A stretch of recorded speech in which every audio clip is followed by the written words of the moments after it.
और अब हमें इस मंच पर एक प्रेरणादायक सफर कर चुके एक ऐसी पर्सनालिटी ज्वाइन करने वाली है जिन्होंने अपने व्यावसायिक यात्रा में बड़े सपने देखे और उन्हें पूरा करने के लिए अथक परिश्रम किया। वे RCM बिजनेस के संस्थापकों में से एक हैं और उन्होंने इसे भारत की सबसे बड़ी स्वदेशी डायरेक्ट सेलिंग कंपनियों में से एक बना दिया। लेडीज एंड जेंटलमैन, उनका मानना है कि हर व्यक्ति को आर्थिक रूप से आत्मनिर्भर बनने के अवसर मिलने चाहिए। इसी सोच के साथ उन्होंने RCM के जरिए लाखों लोगों को रोजगार और व्यवसाय का एक नया रास्ता दिखाया है। Please ladies and gentleman, put your hands together for the very dynamic TC Chhabra ji.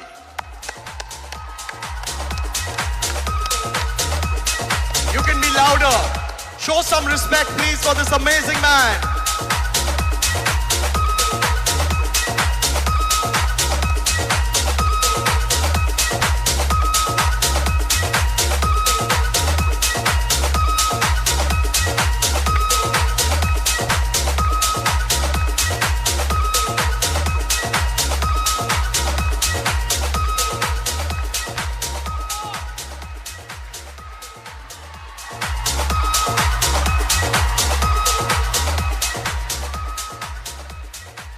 बहुत बहुत धन्यवाद सभी को। सबसे पहले मैं धन्यवाद की शुरुआत करूंगा ADSI और केट, जिन्होंने ये अद्भुत आयोजन संपन्न किया है। उनकी अगर वो नहीं होते तो शायद ये आयोजन हम नहीं कर पाते, इसलिए वो धन्यवाद के पात्र है। और उसके बाद मैं आप सभी को धन्यवाद देना चाहूँगा कि अपना कीमती समय, क्योंकि आप सब डायरेक्ट सेलर से आपका समय बहुत कीमती होता है, एक एक पल आप अपना काम में गुजारते हैं, उसमें से समय निकाल कर यहाँ आए हैं इस आयोजन को संपन्न करने के लिए, इसको अच्छा बनाने के लिए आप सभी को बहुत बहुत धन्यवाद देना चाहता हूँ और आज के दिन की बधाई देना चाहता हूँ। अंतर्राष्ट्रीय महिला दिवस पर सभी महिलाओं को बहुत बहुत बधाई मैं देना चाहता हूँ।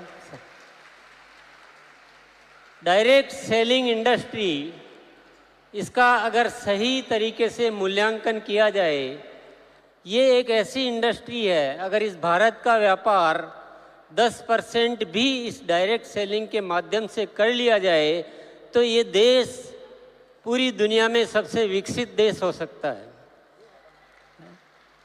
क्योंकि अभी हम एक छोटा सा हिस्सा व्यापार का करते हैं इस माध्यम से, लेकिन फिर भी लाखों की संख्या में लोग इससे जुड़े हुए हैं और लोग अपने जीवन में खुशियां प्राप्त कर पा रहे हैं, अच्छा जीवन जी पा रहे हैं।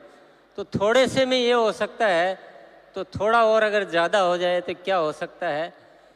इसमें केवल एक तरह का विकास नहीं है, इसमें महिला सशक्तिकरण की जो ज़रूरत है, जो देश का हर नागरिक और हर अधिकृत जो भी जिम्मेदार है वो सभी सोचते हैं कि महिलाओं को आगे लाए बिना देश आगे नहीं आ सकता। और ये जो इंडस्ट्री है जो इस दिशा में काम कर सकती है वो शायद और इंडस्ट्री कोई भी कर नहीं सकती।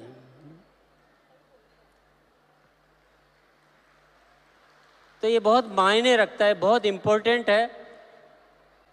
अच्छा ये हुआ है कि सरकार ने इस दिशा में ध्यान दिया, इसके कानून बनाए, इसको एक अच्छी पहचान दी। ये एक हमारे लिए बहुत सूचना अच्छी है, अन्यथा ये बहुत चुनौती का कार्य है। ये इसमें बहुत सारी चुनौतियां हैं। आप सब ने बहुत संघर्ष करके ये मुकाम हासिल किया, ये आसानी से नहीं हासिल होते हैं। बहुत सारी संस्थाएं इसमें कार्य शुरू करती है, पर कुछ ही होती है जो आगे बढ़ पाती है। इसका मतलब कोई तो चुनौती है, इतना आसान तो नहीं है। इसलिए आप सभी बहुत बहुत बधाई के पात्र हैं। मैं बस एक निवेदन आप सभी से करना चाहूँगा। यहाँ पर बहुत सारे हमारे जो भी डायरेक्ट सेलर्स आए और उन्होंने कुछ अपनी उपलब्धियों की बात की कि मैंने ये इसमें हासिल किया। मैं एक ही अनुरोध करना चाहूँगा, ये डायरेक्ट सेलिंग में जो उपलब्धियां हैं ये बाई प्रोडक्ट है ना, ये अपने आप आएगी। इसकी ज़्यादा आपको फिक्र करने की और जिक्र करने की कोई ज़रूरत नहीं है। थोड़ा इससे ऊपर आइए ना, कि देश के बारे में कौन सोचेगा। देश की जिम्मेदारी लीजिए, समाज की जिम्मेदारी लीजिए। ये जो उपलब्धियां ये अपने आप आती रहेगी, बहुत आएगी, बहुत बड़ी बड़ी आएगी। लेकिन सबसे बड़ी ज़रूरत है इस देश का विकास करने की।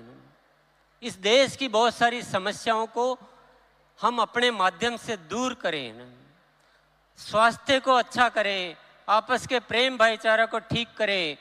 इतनी जो नफरतें, इतनी लड़ाई झगड़े, इतनी जो बातें हो रही इस देश में, उसको ठीक करने का माध्यम है डायरेक्ट सेलिंग। जब इससे इतना बड़ा किया जा सकता है तो हम छोटी चीज़ों में क्यों इतना मशगूल हो जाते हैं ना। तो मैं सब आप सबसे क्योंकि एकत्रित हुए हैं तो आज उस विषय पे बात करने का मौका है।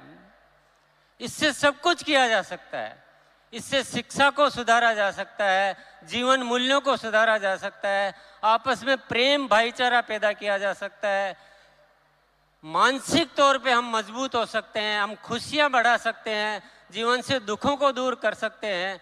जब सब कुछ कर सकते हैं तो व्यक्तिगत स्वार्थ छोड़ के अगर देश हित में हम काम करें और सब मिलजुल के करें, हमारे आपस में कोई प्रतिस्पर्धा नहीं होनी चाहिए।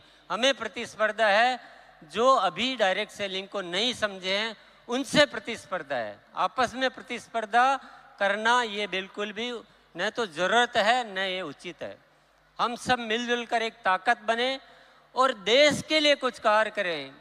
सरकार अपने स्तर पर कार्य करती है, सामाजिक संस्थाएं अपने स्तर पर कार्य करती है, लेकिन डायरेक्ट सेलिंग इंडस्ट्री जो कर सकती है, शायद आप इशारे में मेरी बात को समझ रहे होंगे, सबकी अपनी अपनी सीमाएं होती हैं, सबके अपने अपने दायरे होते हैं, लेकिन ये इंडस्ट्री ऐसी है जिसकी कोई सीमा नहीं है। ये सीमाओं को लांघ चुकी है, ये सीमाओं को पार कर चुकी है। हमें ऐसा करके दिखाना है, ऐसा करके दिखाना है कि सरकार भी ये मानने के लिए मजबूर हो जाए कि देश के विकास में डायरेक्ट सेलिंग इंडस्ट्री का सबसे महत्वपूर्ण रोल होता है। अपनी नीतियां बनाते समय हमें भी याद किया जाए, जितने भी सामाजिक समस्याएं हैं उसके लिए डायरेक्ट सेलिंग इंडस्ट्री को याद किया जाए, उनको बुलाया जाए कि देश में ये विषय है, आप लोग थोड़ा मदद कीजिए, आप हमारे साथ आइए। तो थोड़ा बढ़कर सोचिए ना, थोड़ा बढ़कर सोचिए। हम इनकम का जिक्र तो कर देते हैं, लेकिन क्या पहले दिन इनकम आ जाती है? क्या सबको आ जाती है? इन सच्चाइयों को छिपाने की कहीं ज़रूरत नहीं है। जो मेहनत करेगा उसको इनकम भी आएगी, जो नहीं करेगा उसको नहीं आएगी। किसी को मिसगाइड कभी नहीं करना चाहिए, ये थोड़ा सा अदरवाइज हो जाता है। और जब हम सामूहिक तौर पे कोई कार्यक्रम करें तो प्लीज़ ये जिक्र तो नहीं किया जाए तो अच्छा है। ये हमारी भी कोई इंडस्ट्री भी कोई वैल्यूज होनी चाहिए। इनकम अपना पर्सनल आपकी मीटिंग सेमिनार होती है तब हम जिक्र करें, बहुत अच्छी बात है। जब सामूहिक स्तर पर कोई आयोजन होता है तो हमें कुछ बड़ी बात करनी चाहिए, कुछ ऊपर निकलना चाहिए, कुछ देश की बात करनी चाहिए, कुछ सामाजिक विकास की बात करनी चाहिए। और हम सबको मिलकर आज एक संकल्प लेकर जाना है कि हमको इस कार्य के माध्यम से इस देश को अच्छा बनाना है ना, जीने लायक बनाना है ना, विश्व गुरु बनाना है। तो यही मेरा आप सबसे अनुरोध है। पुनः मैं आप सभी को बहुत बहुत धन्यवाद देता हूँ, आयोजकों को धन्यवाद देता हूँ, मुझे बोलने का मौका दिया उसके लिए मैं बहुत बहुत धन्यवाद देता हूँ। शुक्रिया, नमस्कार, भारत माता की जय। बहुत बहुत धन्यवाद।